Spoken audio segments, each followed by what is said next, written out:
Hey MVPs, Rico Knows here.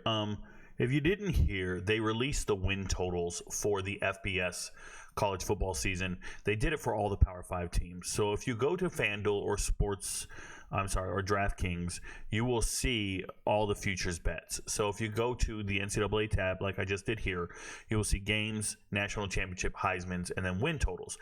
I have already created videos for the Heisman, for the national championship, and for multiple games. If you haven't seen those, go to the Patreon or the YouTube, find the playlist or collections for futures bets, and you will see all the other games. But in this video, I'm going to be specifically talking about Boston College.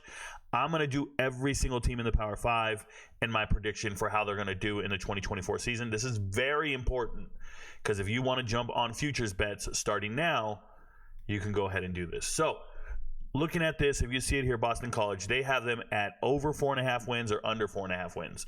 Now, their new head coach will be Bill O'Brien. They just lost Jeff Hafley. They were just 9th in the ACC. I believe they were 7-6 after their bowl game. But I see them going under 4.5 wins next season. Let me break it down for you. I feel this is a bet, once again, just a one-unit bet you can make.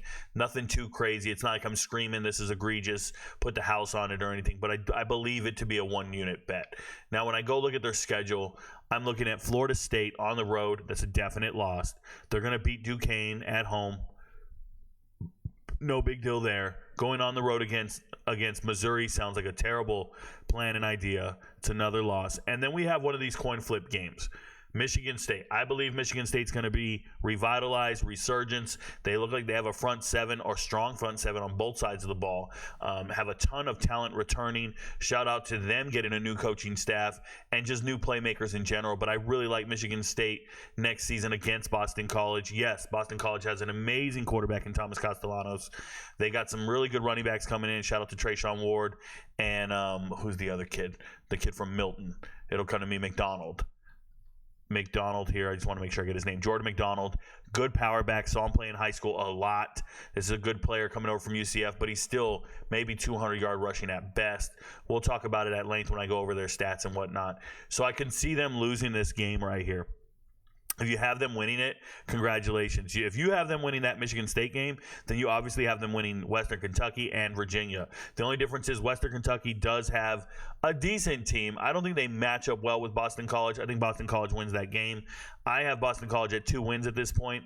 But once you get on the road at Virginia, who's going to be extremely improved, they were a much better team than we thought. Remember that last season? And they have Anthony Colandrea. And Anthony Colandrea eventually got himself together. Where'd they play? Right here. So Boston College beat them 27-24. But this is at a time when Colandrea was just coming off the bench, true freshman, competing with Tony Muskett. And I just think Virginia's a better team than we think. I hope that Virginia at home can play better and actually get the win next season as opposed to losing. Virginia Tech, no chance. I really like Virginia Tech next season. I think Virginia Tech's better than Boston College. Louisville, once again, not happening. A resurgence at Syracuse, probably a better team. You go back and look at this season's results. It was later in the season, and Boston College found a way to win. Don't get it twisted. This Syracuse team was terrible. There was no way they were going to win this game. And next season they should be much better. So we'll know. But right now it feels like the only wins I see are up here. Once you get down here, yes, they just beat SMU in the bowl game. If you didn't see it, they beat them 23-14. SMU was playing with a backup quarterback, maybe their third-string quarterback. And I wouldn't put a lot of value into that bowl game win for Boston College. Although they did beat them, I just don't put a lot of value into it. I think SMU's a better team, more talent. They look deeper, and it'll be at home for SMU. They'll be playing in Dallas. Go down again, North Carolina, a better team. And then Pitt is probably a better team as well next season. Once again, I feel like Boston College isn't hitting on all cylinders. They aren't going anywhere. They just lost to Pitt. They ended the season with 3 straight losses, still got to a bowl game. But when I look at them, I'm seeing a team that can lose to Northern Illinois in overtime. This is all last season. Going into this season, a couple things went wrong with them. Number one, I haven't seen all that much help in the transfer portal. When you look at transfers coming in, Grayson James is a backup quarterback. He will not be playing.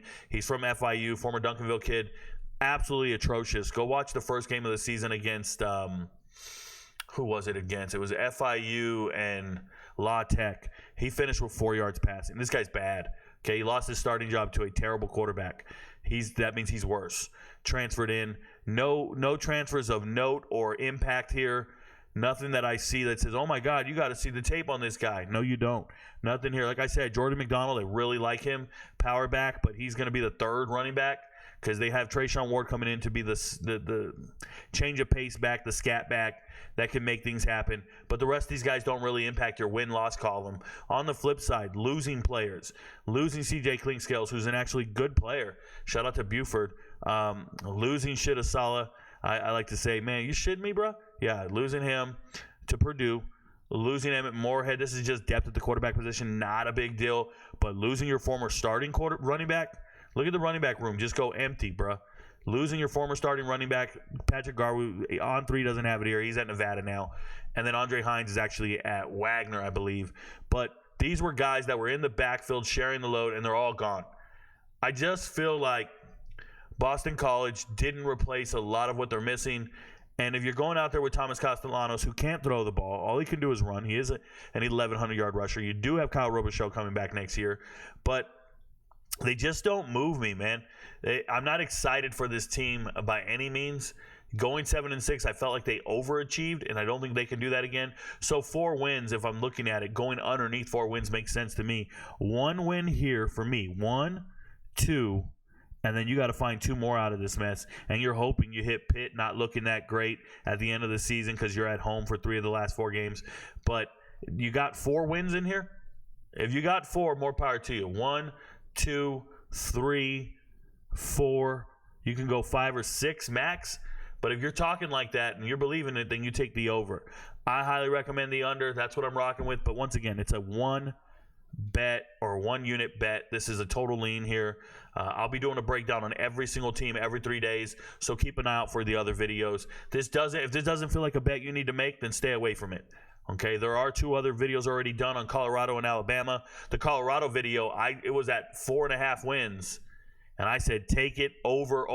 I see them winning 6 games. If you go look now, it's at 5.5 wins. So we were right. It's trending in that other direction where they're telling you what's going on. If I tell you to jump on a bet early, that's what these videos are for. That's why we do future bets, okay? Same with Alabama. I said under 9.5 wins before all the coaching moves. Okay, just pay attention to the videos. Keep your eye out for them. Your friends don't know, but Rico knows. Good luck, y'all. Peace.